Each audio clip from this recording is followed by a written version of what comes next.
자, 저번 시간에 했던 산화수법 요거를 나중에 등교한 후에 한번 설명하려고 했는데 예시가 한 개밖에 없어서 이해하기가 조금 어려웠을 거라 판단되어 한번 산화수법 예시 문제 중에 여기 25페이지에 있는 예제 첫 번째 문제 요거를 한번 같이 한번 설명을 해주도록 하겠습니다. 자, 이런 문제 같은 경우는 개수가 일단 몇 개는 주어져 있기 때문에 나머지 한 개를 찾는 데 있어서 크게 어려움이 없습니다. 뭐 여러 가지 방법을 쓸 수 있지만 우리는 일단은 산화수법을 연습하는 과정이기 때문에 산화수법으로 한번 적어 보도록 하겠습니다. 자, F2가 플러스에서 3가 플러스로 간다는 거는 산화수가 1 증가하는 거고 개수는 몇인지 모르죠 저희가. 자, 근데 또 다른 물질의 산화수가 어떻게 되는지도 확인을 해봐야겠죠. 자, 여기 있는 산소 같은 경우는 마이너스 2라는 산화수를 가지고 그리고 이게 7개 있으니까 마이너스 14만큼의 영향이 있을 겁니다.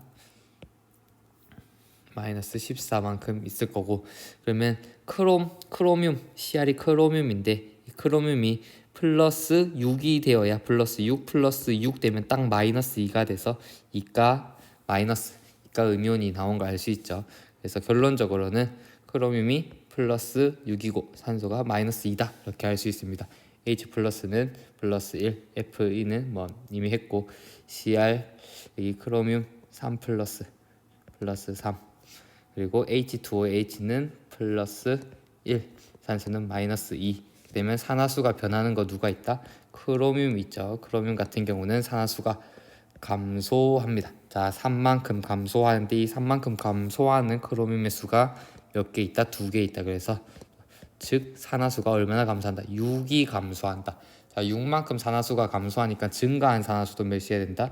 6이어야 한다. 그래서 여기 있는 물음표는 몇이 돼야 된다? 6이 되어야 합니다. 이렇게 찾을 수 있습니다.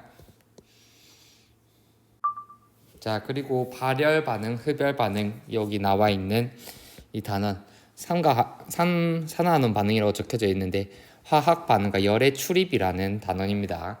자, 여기서는 화학 반응을 할 때 열의 출입을 합니다.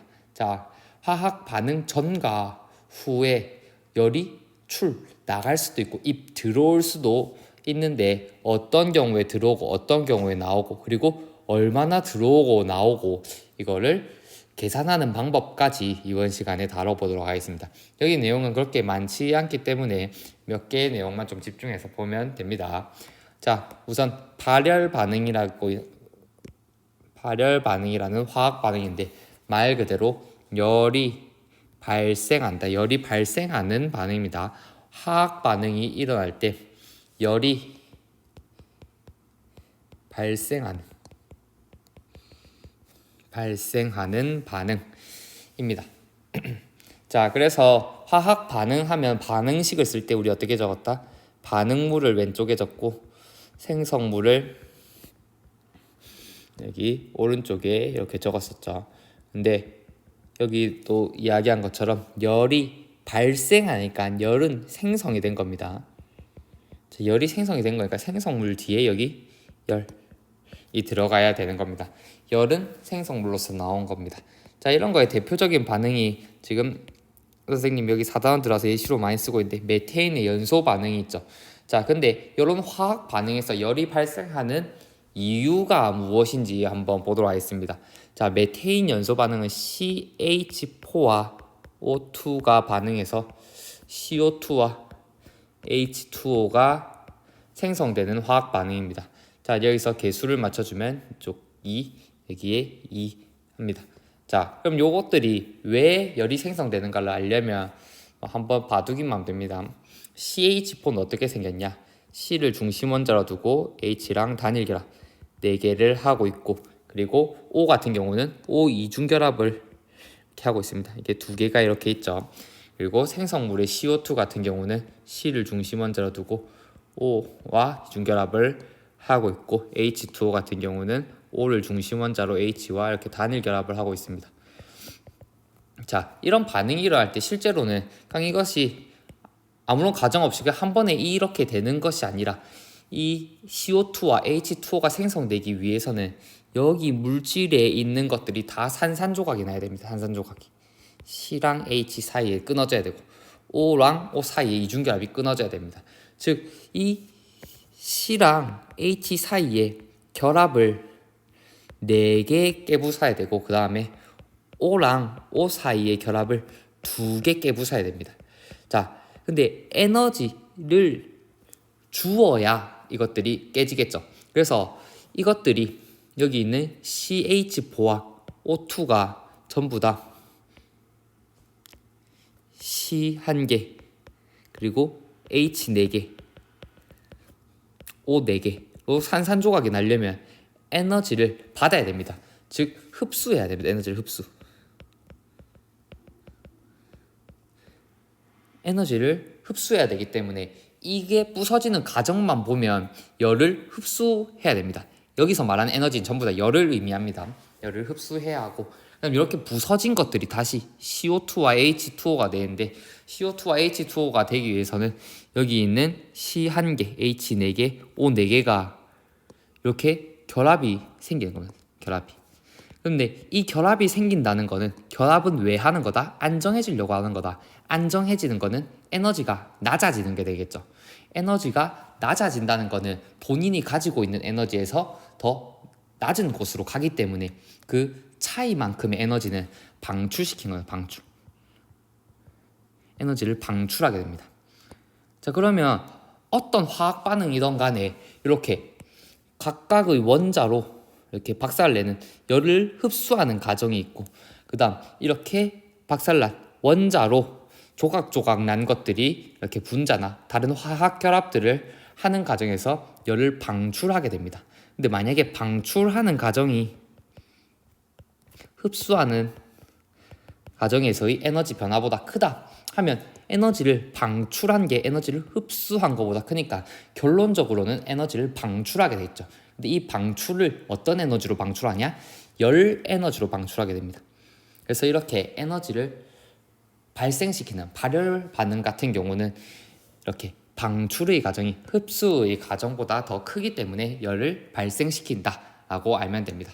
자, 근데 요거는 선생님이 방금 설명한 이 방출과 흡수에 대한 내용 같은 경우는 상세하게는 몰라도 됩니다. 그러니까 화학 반응에서 열이 생성되는 이유를 선생님이 이렇게 설명을 한 거지. 우리가 잘 알아야 되는 거는 이렇게 발열 반응이라는 화학 반응은 열을 발생시키는 반응이고 그리고 반응물과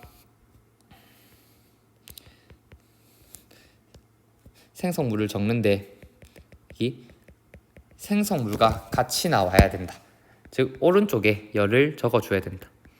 이 정도만 정확하게 알아주면 되겠습니다. 자, 이거를 뭐 그래프로 그런 것도 있는데 다 그래프로 그린 거에서는 어떻게 되어 있냐? 반응물에서 생성물로 갈 때 열을 방출하기 때문에 반응물의 에너지 여기 에너지입니다. 에너지 y축이 이게 뭐 반응을 한다고 치면 여기가 반응물이 있고 에너지를 방출하려면 반응 후의 에너지가 더 생성물의 에너지는 더 낮아야 됩니다.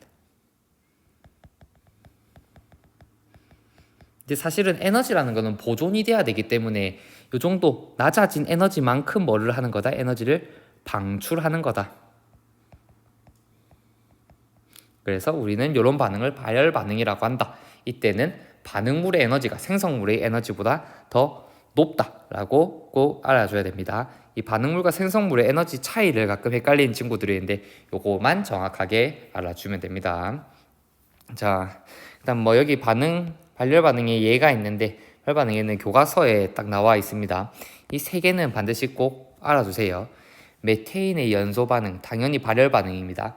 열을 내기 위해서 이렇게 메테인을 직접 연소시킨 거고 금속과 산이 반응하는 것도 발열 반응, 철이 녹쓰는 것도 발열 반응입니다. 이건 좀 외워두고 뭐 4번, 5번 놔뒀는데 여러분들이 발열 반응과 관련된 예시를 찾아가지고 여기 직접 한번 찾아서 이런 반응도 있구나 라고 찾아보면 되겠습니다. 자, 그리고 여기 산염기 중화 반응이 있는데 여기 우리가 통합과학 때 한번 배웠겠지만 산과 염기가 반응해서 우리가 온도가 올라가는 걸 알 수 있죠. 온도가 올라간다는 거는 어딘가에서 열이 나왔다라는 게 되고, 그 열이 어디서 나왔다? 산과 염기가 중화되는 과정, 즉 중화 반응에서 열이 나왔다라는 걸 알 수가 있습니다. 요걸 위에 적은 거대로 한번 적어 본다면 H 플러스와 OH 마이너스가 H2 이게 H2O가 되는 과정이 다시 적겠습니다.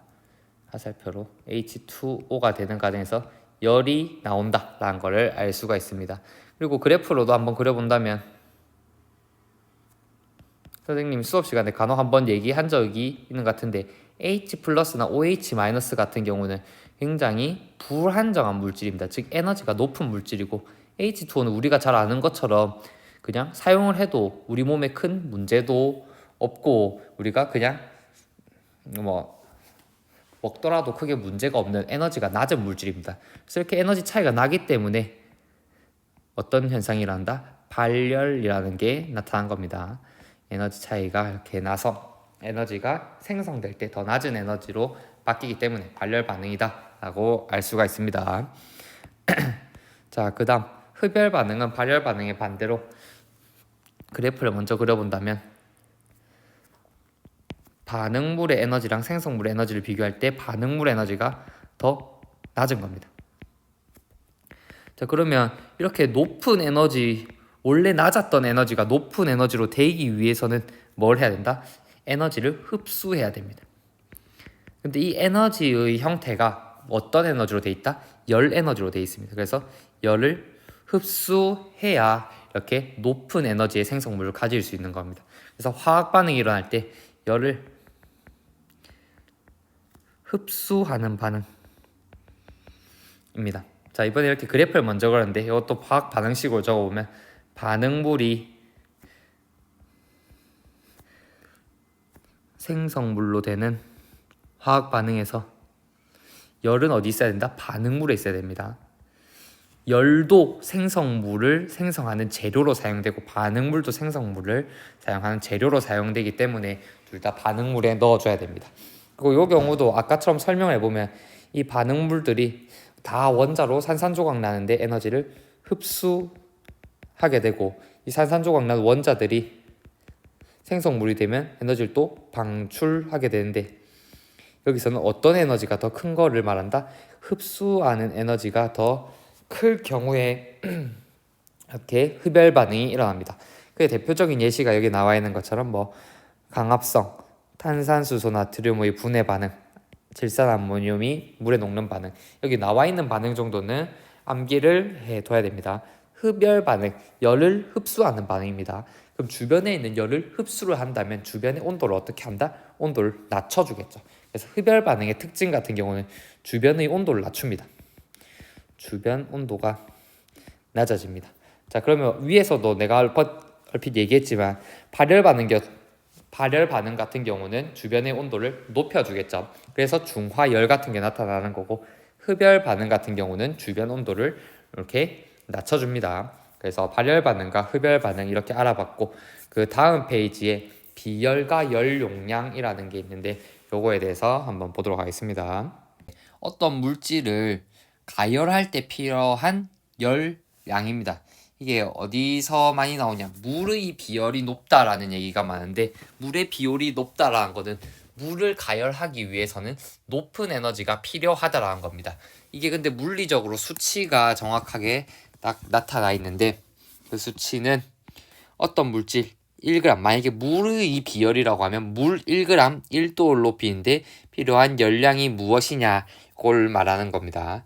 자, 그리고 뭐 열 용량이라는 개념이 있는데 두 개 차이점만 알아주면 됩니다. 열 용량은 어떤 물질의 질량은 표기가 되어 있지 않습니다. 만약에 2g이면 그냥 1g보다는 당연히 2g을 1도씩 높이는데 2배 더 많이 들겠죠. 그래서 열 용량 같은 경우는 비열에다가 그 물질의 질량을 곱한 값이라고 생각하면 됩니다. 자, 비열과 열 용량은 이런 관계가 있다 정도만 알아주면 됩니다. 그래서 뭐 비열과 열 용량의 관계, 여기 좁아서 할 때는 선생님 여기 빼서 적었는데 적어주면 됩니다. 비열 곱하기 질량은 열 용량이다. 이렇게 적어주면 됩니다. 자, 그 다음 열량이 있는데 열량은 아까 비열에서 얘기한 것처럼 높이인데 필요한 열량, 여기 있는 열량을 의미합니다. 열량은 일단 우리가 전에 아까 얘기했던 방출하는 열, 흡수하는 열, 이 열의 양을 이야기합니다. 이 양을 이야기하고 이 양의 단위는 J라고 쓰고 읽을 때는 줄이라고 씁니다. 줄. 그리고 물리를 배운 친구들 같은 경우는 알겠지만 에너지나 일의 단위로 보통 사용이 됩니다. 열량도 열 에너지이기 때문에 줄이라고 씁니다. 자, 근데 이 열량 같은 경우는 나중에도 한번 얘기를 하겠지만 비열입니다. 비열 곱하기 질량 곱하기 변화한 온도입니다. 변화한 온도. 이거는 변화한 온도입니다. 변화 온도. 온도의 변화량. 자, 만약에 열을 흡수했다. 흡수했으면 흡열 반응이죠. 흡열 반응은 온도가 감소합니다. 온도가 감소하니까 만약에 5도씨 감소했다. 그러면 여기다가 마이너스 5도씨를 적어주면 되고, 근데 그렇게 감소한 물질의 질량이 1g이다. 그리고 비열 같은 경우는 그 물질이 만약에 1줄 퍼 그램 도시였다. 여기 있는 단위를 그대로 적은 겁니다. 하면 요거를 계산을 해보면 마이너스 5줄 이렇게 나오죠. 그래서 그 흡열 반응에서 열 같은 경우는 주변의 의열을 흡수했으니까, 즉 5줄만큼을 주변에서 흡수했다라는 표현을 이렇게 마이너스 5줄이라고 표현을 하는 겁니다. 그래서 뭐 보통은 절대값으로 해가지고 5줄만큼의 에너지를 흡수한 것이다. 만약에 5도씨가 증가했으면 5줄만큼의 5줄만큼의 열을 발생했을 것이다. 그래서 발열 반응 이렇게 되겠죠. 그래서 이 열을 우리가 측정하기 위해서는 보통 질량과 비열 같은 경우는 값이 주어집니다. 자, 비열 같은 경우는 그 물질의 고유의 특징이기 때문에 그냥 정해진 값이 있을 거고, 질량 같은 경우도 우리가 직접 측정을 해가지고 그냥 질량을 정해주면 됩니다. 그 물질이 만약에 5g이면 5g, 10g이면 10g 이렇게 직접 질량을 저울을 이용해서 적어주면 됩니다. 그래서 요거 두 개 곱한 다음에 온도의 변화량을 측정하면 되는 거겠죠. 그래서 이 온도의 변화량을 측정을 해서 측정한 결과로 열량을 구해줘야 됩니다. 이 온도를 측정하는 것이 이 간이열량계와 통열량계가 있습니다. 자, 그러면 간이열량계와 통열량계는 뭐를 측정을 해야 되냐? 온도를 측정을 할 수 있어야겠죠. 그렇기 때문에 간이열량계의 경우도 온도계가 있고 통열량계의 경우도 온도계가 있습니다. 근데 온도 그 자체를 읽는 게 중요한 게 아니라 온도가 변하기 직전, 즉 반응 직전, 반응 전과 반응 후에 온도가 변했을 때의 온도 차이를 직접 기록을 해서 그 온도 차이를 여기 식에다가 적어줘서 우리는 뭘 구한다? 열량을 구해줘야 합니다. 자, 그러면 이 간이열량계와 통열량계는 어떤 차이가 있냐? 간이열량계는 말 그대로 그러니까 간단하게 사용하는 건데, 간단하게 사용하고 통열량계는 이거에 비해서 조금 더 정밀하게 사용하는 겁니다. 자, 얘 같은 경우는 조금 더 복잡하게 되어 있는데 뭐 크게 알아야 될 부분은 뭐 이거 그렇게 중요하게 내용을 알 필요는 없는데, 이거 두 개를 구분하기 위해서는 어떤 것 때문에 이게 조금 더 정밀하지 못하냐, 간이가 더 정밀하지 못하냐, 여기서 반응이라면 열을 방출한다고 하면 밖으로까지 열을 방출을 할 수가 있는데, 지금 통열량계 같은 경우를 보면 단열 용기, 즉 열을 차단하는 용기로 두고 있기 때문에 열이 밖으로 빠져나가가지고 우리가 측정하고 싶어하는 값과 유사한 값을 얻을 수 있게 도와주는 겁니다. 통열량계의 경우는. 그에 비해서 간이열량계는 밖으로 열 손실이 나타날 수 있기 때문에, 또는 흡수를 할 때 여기 있는 물에 있는 열만 흡수를 해야 되는데 밖에 있는 열을 흡수하게 된다면 우리가 측정하고 싶어하는 열량과 조금 다를 수가 있죠. 그래서 이런 간이열량계 같은 경우는 조금 통열량계에 비해서 완전히 뭐 정확하진 않다. 이 정도만 알아주면 됩니다. 자, 그래서 이 간이열량계와 통열량계를 이용해서 열의 얼마나 출입했는지 확인하는 거를 볼 건데, 자, 여기 전부 다 공통적으로 있는 게 뭐가 있냐면 물이 있습니다. 물. 우리는 화학 반응을 하고 나서 반응물 그리고 생성물의 온도를 직접적으로 측정하는 게 아니라 이 화학 반응에서 생성될 때 나타나는 열을 흡수할 수 있는 물 또는 이렇게 열을 흡수할 때 열을 빼앗겨 줄 수 있는 물을 이용하는 겁니다. 왜 다 똑같은 물질로 이용하냐? 똑같은 물질로 이용하면 같은 물질은 뭐가 같기 때문에 비열이 같기 때문에 계산하기가 조금 수월해지겠죠. 그리고 물 같은 경우는 여기 있는 질량을 그냥 우리가 측정해서 넣어주면 되니까 쉽게 비열과 질량을 측정해서 넣을 수 있는 겁니다. 그래서 우리는 뭐만 읽으면 된다? 온도의 차이만 읽어서 여기 있는 Q는 Cm 델타 T라고 있습니다. 이 값에 넣어서 계산을 해주면 됩니다. 자, 뭐 여기 있는 내용만 그냥 읽어보시면 됩니다. 자, 그래서 뭐 여기는 실험 과정인데 직접 실험을 할 건 아니니까 한번 읽어보도록 하고 여기 있는 내용 적혀져 있는 거 정도만 정확하게 보면 됩니다. 여기 있는 내용은 그냥 여기 있는 식으로 표현한 거기 때문에 식만 정확하게 잘 보면 됩니다. 자, 이렇게 화학 반응에서의 열의 출입에 대해서 알아봤는데, 자, 발열 반응, 흡열 반응 정확하게 잘 알면 되고, 발열 반응과 흡열 반응의 예시 정확하게 알면 되고, 발열 반응의 경우는 반응물과 생성물 중에 어떤 게 에너지가 더 높은가, 그리고 반응 후에 주변의 온도가 어떻게 되는가, 주변의 온도가 더 높아진다고 했습니다. 열을 방출하기 때문에 높아지고, 흡열 반응의 경우는 반응물보다 생성물의 에너지가 더 높기 때문에 열을 흡수한다. 열을 흡수해서 주변의 온도를 감소시킨다. 흡수하기 때문에.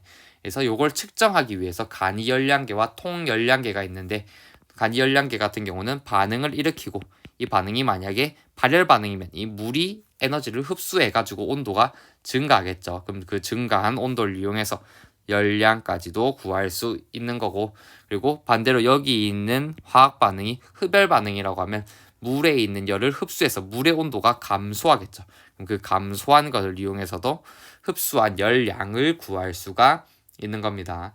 뭐 통열량계의 경우는 뭐 물도 놔두고 그다음 또 뭐 다른 것도 더 해가지고 하는데, 일단 그것까지는 우리가 신경 쓰지 않고 넘어가도록 하겠습니다.